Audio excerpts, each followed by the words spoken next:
हाँ जी, तो स्टार्ट करते हैं। मास्टर कैडर की जो सीरीज चल रही थी उसका टॉपिक सेकंड हम कर रहे थे, रिलेशन एंड फंक्शन। उसका कंटेंट मैंने करवा दिया था, कंसेप्ट करवा दिए थे। 10 क्वेश्चन भी हमने कर लिए थे। अगर आपने वो वाली वीडियो नहीं देखी तो उसको भी एक बार जरूर देख लेना। तो हम करते हैं नेक्स्ट कंटिन्यू 11th क्वेश्चन के साथ। टॉपिक है हमारा रिलेशन।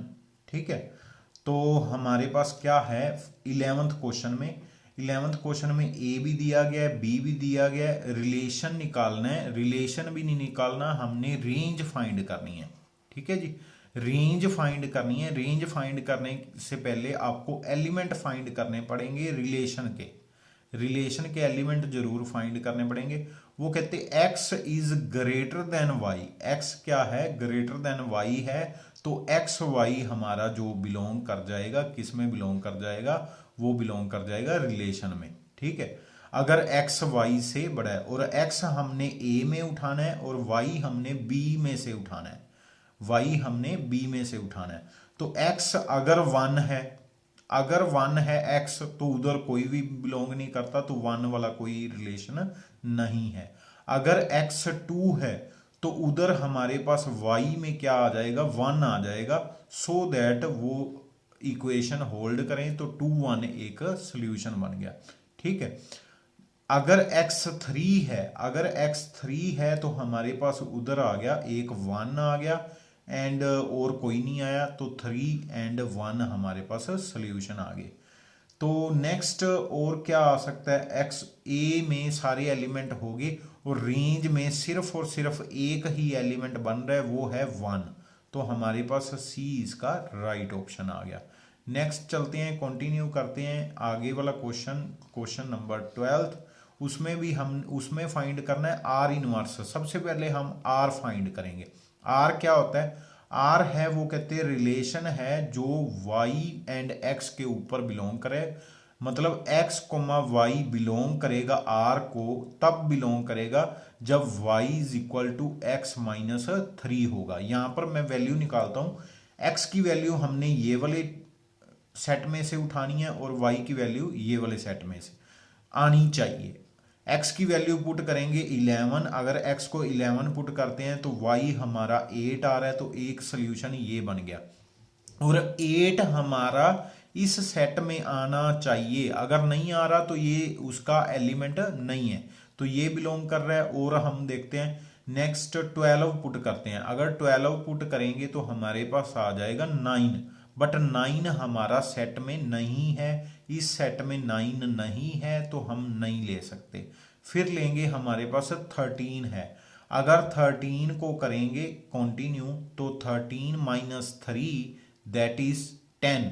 तो 10 इस सेट में है, तो हमारे पास 13 एंड 10 हमारा ऑप्शन आ गए। उसमें किसमें ऑप्शन आ गए, ये ऑप्शन आ गए हमारे रिलेशन के। अब रिलेशन इससे अलग कुछ नहीं हो सकता। 13 पुट करेंगे तो 10 आ गया, 11 पुट करेंगे 8 आ रहा है, 12 पुट किया तो कुछ आया नहीं, 9 आ गया, तो वो सेट में नहीं है, तो वो ले नहीं सकते। तो आर के ये वाले एलिमेंट है, तो आर इनवर्स के कौन से होंगे, उल्टा कर दो, 8 11 एंड 10 13। अब देख लो 10 13 एंड 8 11 कहाँ पर है, ये ऑप्शन है 8 11 एंड 10 13 की, मतलब 12th ऑप्शन। ठीक है जी, तो कंटिन्यू करते हैं क्वेश्चन नंबर 13 पे, नेक्स्ट पेज पे। चलो जी, थोड़ा नीचे ही रख ले। हाँ जी, नहीं दिखाई नहीं दे रहा, चलो ये लो, अब ठीक है, अब दिखाई दे रहा है। तो हमारे पास क्या है, रिलेशन है from a to B. A to b एक रिलेशन है, रिलेशन ऐसे डिफाइन किया गया है। और आर इनवर्स फाइंड करने को कहा है, सिंपली उल्टे कर देना है, उल्टे कर देना है, उल्टे कर देना है। तो 3 3 आएगा, ठीक है। 5 2 2 5 5 2 आना चाहिए, 2 5 आ रहा है, तो 3 3 आएगा, 5 2 आएगा एंड 1 3 3 1। ठीक है जी, तो ए ऑप्शन इसकी राइट ऑप्शन है, बाकी नहीं आ रही। नेक्स्ट पे चलते हैं। नेक्स्ट क्वेश्चन में क्या है, हमारे पास एक रिफ्लेक्सिव सेट है और एक पूछ रहे हैं कौन सा है, वो है एडेंटी रिलेशन। एडेंटी रिलेशन कौन सा होता है, जिसमें ए के साथ यही वाले सारे हों। सपोज अगर मैं बात कर लूं, ये देखना, इस हम बनाते हैं ये ग्राफ, है ना। ये ग्राफ में अगर मैं बात करूं, यहाँ पर सपोज 1 है, यहाँ पर 2 है, यहाँ पर 3 है और यहाँ पर 4 है। ये हमारे ए है और ये हमारा बी है, जिसमें 1 है, 2 है, 3 है। ठीक है जी। तो इस जो जो पॉइंट बिल्कुल स्ट्रेट लाइन में, मतलब 3 3 4 4 वाले होंगे ना, वो वाला जो पॉइंट बनेंगे वो वाले कौन से, 1 1 2 2 3 3, ये स्ट्रेट लाइन पे जो 45 डिग्री के एंगल पे बनेगी, ये जो स्ट्रेट लाइन पे पॉइंट बनेंगे, उन उन सभी को उठा के एक रिलेशन बना दिया जाए तो उसको बोलते हैं एडेंटी रिलेशन। ठीक है जी। एडेंटी रिलेशन क्या हुआ, ये वाले पॉइंट जो y is equal to x वाली लाइन पे लाई करें, तो वो होता है एडेंटी रिलेशन।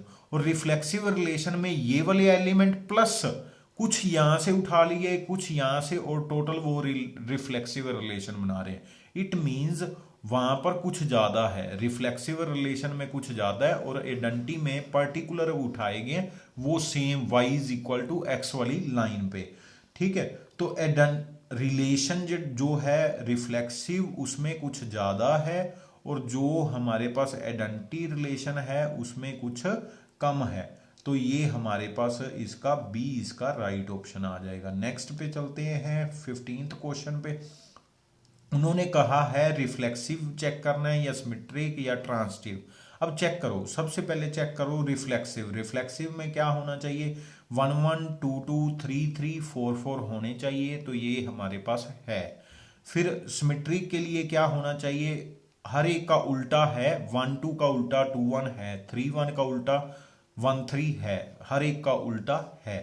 ठीक है जी। फिर ट्रांजिटिव के लिए जिसका extreme and extreme point same है, मतलब यहां पर जैसे 2 2 सेम है, तो 2 2 कट कर दो तो 1 1 है बीच में है, तो ये भी है। अब यहां पर जैसे 1 1 सेम है तो 3 3 है बीच में, है जी, तो ये भी क्या है, ट्रांजिटिव भी है। अगर ट्रांजिटिव भी है तो हमारे पास उसको क्या बोलते हैं, इक्विवेलेंस रिलेशन। तो यहां पर हमारे पास क्या आ गया, डी ऑप्शन इसकी राइट ऑप्शन आ गई। नेक्स्ट क्वेश्चन पे मूव करते हैं। क्या लिखा हुआ है, कहते एक रिलेशन है, किस पे डिफाइन कर रहे हैं, इंटीजर्स पे।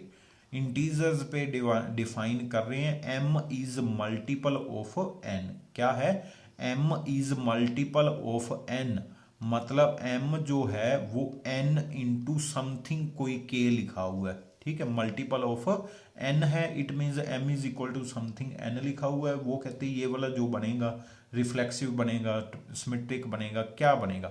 यहां पर देखो, अगर दोनों में m एंड n दोनों इक्वल ले लें, मतलब दोनों का आंसर a ले लिया सपोज, या छोड़ो, दोनों इक्वल ले लिए, m is equal to m into k हमारे पास 1 आ गया, k की वैल्यू 1 लिख लो, तो क्या है, m के मल्टीपल आ गया। इट मीन्स यहाँ पर रिफ्लेक्सिव रिलेशन तो होल्ड करेगा। फिर हम चेक कर लेते हैं सिमेट्रिक। सिमेट्रिक में क्या है, अगर मैं बात करूं सिमेट्रिक में, तो वो क्या आएगा हमारे पास, वो भी देख लेते हैं। तो वो क्या आएगा, सिमेट्रिक में क्या है, मल्टीपल की बात की गई है ना, मल्टीपल की बात की गई है, और यहाँ पर क्या है, इंटीजर्स की बात की गई है। किसकी की गई है, इंटीजर। अब अगर रिलेशन यहाँ पर अगर मैं बोल दूं एम एन हमारे पास है, तो क्या n is multiple of m है। अगर तो रिलेशन की इंटीजर की जगह पे, अगर इंटीजर की जगह पे वो रियल दे देते फिर है, क्यों, ये k को उधर शिफ्ट कर दें तो वो मल्टीपल आ जाएगा। बट यहां पर उन्होंने बात किसकी की गई है, हमारे पास बात की गई हुई है किसकी, इंटीजर्स की। अब इंटीजर से अलावा कुछ हम ले नहीं सकते, तो इंटीजर में ये चीज पॉसिबल नहीं होती। इंटीजर में ये देख लो, 4 इज मल्टीपल ऑफ 2 है ना, 2 का मल्टीपल है। क्या मैं बोल सकता हूं 2 इज मल्टीपल ऑफ 4, तो ये चीज पॉसिबल नहीं है। बट ये चीज पॉसिबल है रियल में, ये ध्यान रखना। चलो जी, तो यहां पर रिफ्लेक्सिव है, सिमेट्रिक नहीं है। सिमेट्रिक नहीं है तो इक्विवेलेंस रिलेशन का ये तो कट गया। ट्रांसिटिविटी चेक कर लेते हैं, ट्रांसिटिविटी भी, और अगर इक्विवेलेंस सिमेट्रिक नहीं है तो ये भी गया ऑप्शन, सिमेट्रिक नहीं है तो ये भी गया, बचा क्या, रिफ्लेक्सिव एंड ट्रांसिटिव। तो क्वेश्चन हो गया बट फिर भी हम कर लेते हैं। तो ट्रांसिटिव कैसे प्रूफ करेंगे, m का n के साथ है तो k, फिर n का किसी दूसरे कोई p के साथ है तो, और साथ में k1 आ गया, ठीक है। अब n की वैल्यू यहां पर पुट कर दो, पुट करोगे तो क्या आ जाएगा, m is equal to n p के k1, है ना, क्या आ जाएगा, सॉरी n नहीं आएगा, पी k1 k आ जाएगा। तो यहां पर कुछ मल्टीप्लाई हो रहा है और किसमें बन गया, m एंड p में, है ना, m एंड p में बन गया, इट मींस हमारे पास ट्रांसिटिविटी है। तो हम चलते हैं नेक्स्ट, आगे मूव करते हैं, आंसर तो हमारा आ ही गया था ऑलरेडी। ये बात ध्यान रखना, हमेशा मल्टीपल डिविजिबल ऐसे आ जाए तो सिमेट्रिक नहीं होगा, ठीक है, मल्टीपल डिविजिबल ऐसे आ जाए तो मल्टीपल वो सिमेट्रिक नहीं होगा, ठीक है। रिफ्लेक्सिव है, रिफ्लेक्सिव है, वो कहते हैं बी इज डिविजिबल बाय ए, तो अगर ए को ए के साथ डिवाइड करोगे तो रिमाइंडर 0 आ गया, तो डिविजिबल तो है ना, तो डिविजिबल तो है, मतलब रिफ्लेक्सिव है, नॉट सिमेट्रिक, सिमेट्रिक नहीं होगा, बिकॉज अगर आप बोलो 4 and 2 4 इज डिविजिबल बाय 2 लिख दो, 4 इज डिविजिबल बाय 2 लिख दो तो वो चीज चल जाएगी, बट 2 इज डिविजिबल बाय 4 लिख दो वो चीज नहीं चलेगी। कारण क्या है, हमारे पास n नेचुरल दिया गया है, ठीक है। तो सिमेट्रिक वाला केस तो सारे गलत हो गए, तो यहाँ पर ऑप्शन ही 2 थी, तो हमारे पास ऑप्शन कौन सी राइट आ गई, ए ऑप्शन राइट आ गई।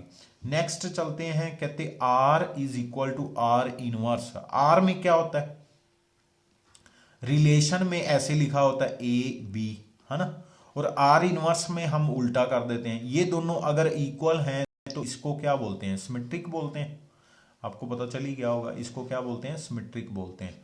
तो बी ऑप्शन इसका राइट ऑप्शन है। सिंगलटन सेट जो ए है ये क्या है, ये सिमेट्रिक है, एंटी सिमेट्रिक है, क्या है, ये सिमेट्रिक भी है और एंटी सिमेट्रिक भी है। कैसे, एंटी सिमेट्रिक का क्या था, उन्होंने बोला हुआ है, ये ध्यान रखना बात को, कभी भी आ जाए, क्या आ जाए, मैं पहले ही कंसेप्ट क्लियर कर दूं, क्या आ जाए, अगर मैं बोल दूं रिफ्लेक्सिव की बात क्या है, रिफ्लेक्सिव में हम बात करते हैं वो वाले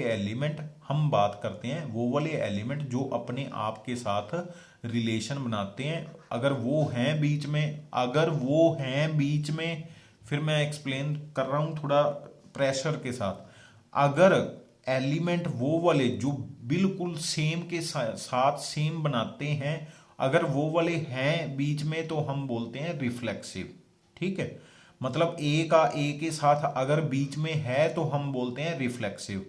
फिर सिमेट्रिक में क्या होता है, if a comma b belonging to R, अगर बीच में ए कोमा बी है तो आना चाहिए बी कोमा ए, ठीक है, अगर ए कोमा बी है तो आना चाहिए बी कोमा ए बी। अब यहां पर क्या था, ए कोमा ए है, जो भी है सेट ए कोमा ए, उसका उल्टा ए कोमा ए बीच में है जी, तो ये रिफ्लेक्सिव हो गया। अब सिमेट्रिक है, एंटी सिमेट्रिक में क्या था, एंटी सिमेट्रिक में क्या था वो भी मैं एक्सप्लेन कर देता हूं। वो कहते अगर ए बी बिलोंग कर रहा है आर में, ठीक है, मैं थोड़ा ऊपर शिफ्ट कर दूं आपको दिखाई दे जाए, एंड बी ए भी आर में बिलोंग कर रहा है, तो ये ए एंड बी दोनों इक्वल होने चाहिए। तो यहां पर चेक करो, ए बी बिलोंग किया, बी ए बिलोंग किया, और दोनों क्या हैं, इक्वल भी हैं, तो ये क्या आ गए, एंटी सिमेट्रिक भी आ गए, एंटी सिमेट्रिक भी आ गए।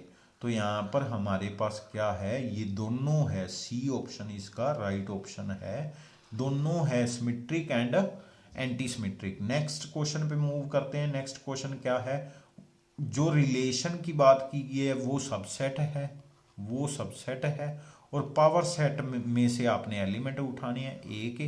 तो हमारे पास क्या है, सपोज ए का सबसेट है रिफ्लेक्सिव में, ये चीज ट्रू है, रिफ्लेक्सिव आ गया, ठीक है जी, रिफ्लेक्सिव आ गया।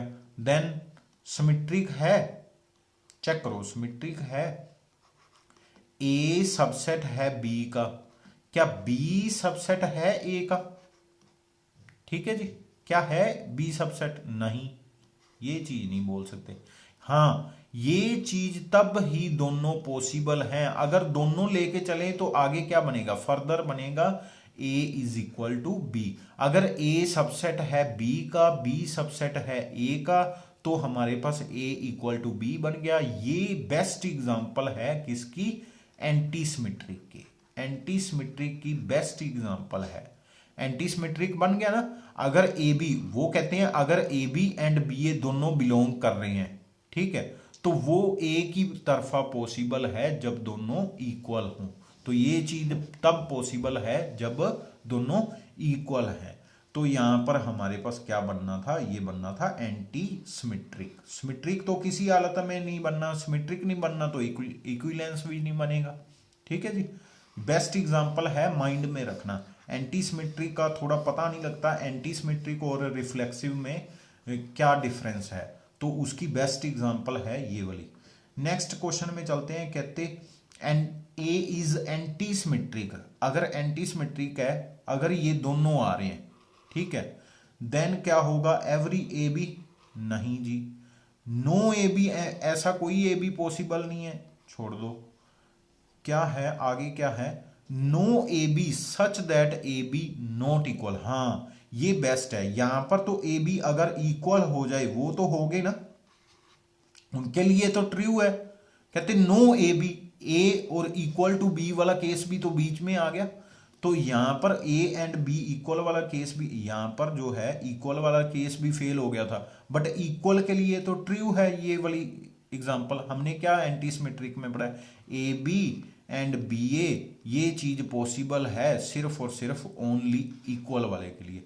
वो कहते ये ट्रू नहीं है किसके लिए, नोट वाले पे, ठीक है। तो सी इसका राइट ऑप्शन है, सी इसका राइट ऑप्शन है। अगर नहीं पता चला तो एक बार वीडियो को दोबारा देख लेना, समझ आ जाएगा। क्या है, उन्होंने बोला है नॉट इक्वल वाला केस, है ना। इक्वल वाले तो हाँ, नॉट इक्वल वाले के लिए ये सही है, कोई भी ऐसा नहीं है नॉट इक्वल वाले के केस में। नॉट इक्वल वाले के केस में ये वाला रिजल्ट ट्रू नहीं है, मतलब ए बी और बी ए दोनों नहीं आ सकते एंटी सिमेट्रिक में अगर ए इक्वल टू बी नहीं होता, ठीक है, तो नहीं आ सकते। हाँ, तो हमारा सी ऑप्शन इसका राइट ऑप्शन है।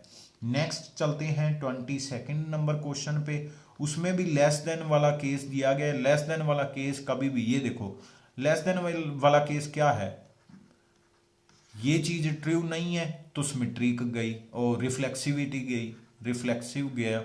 और x लेस देन y है तो y लेस देन x कैसे पॉसिबल है, तो सिमेट्रिक भी गया, यहां से सिमेट्रिक गया, सिमेट्रिक खत्म, ठीक है, रिफ्लेक्सिव खत्म, बचा ट्रांसटिव। हाँ, x लेस देन y है, y लेस देन z है, तो टोटल x z से लेस हो गया। इट मीन्स हमारे पास क्या पहुंच गया, ट्रांसटिव। ओनली ट्रांसटिव होल्ड करता है लेस देन केस में, ठीक है, less than greater than case में ओनली ट्रांसटिव होल्ड करता है। तो सी ऑप्शन इसका राइट ऑप्शन है।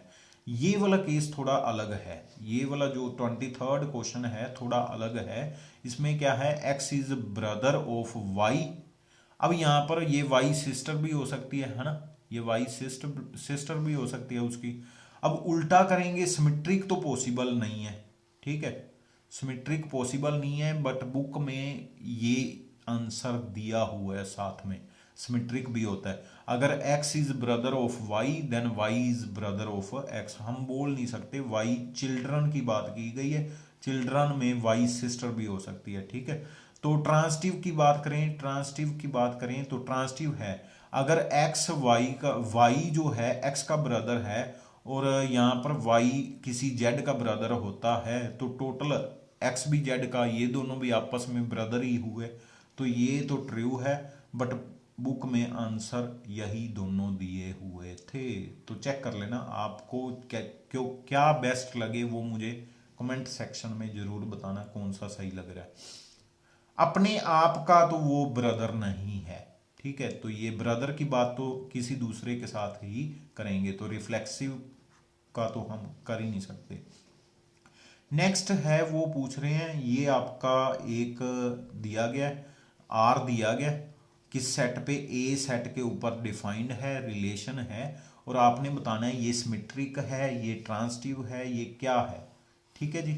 तो ये वाला दिया गया है रिफ्लेक्सिव रिफ्लेक्सिव रिफ्लेक्सिव, है ना। रिफ्लेक्सिव मैं बोल सकता था बट यहाँ पर इसने काम खराब कर दिया। वन है बट वन वन बीच में नहीं है, तो ये तो प्रॉब्लम क्रिएट कर गया। चलो कोई बात नहीं, हम देखते हैं यहाँ पर और कौन सा बेस्ट ऑप्शन है।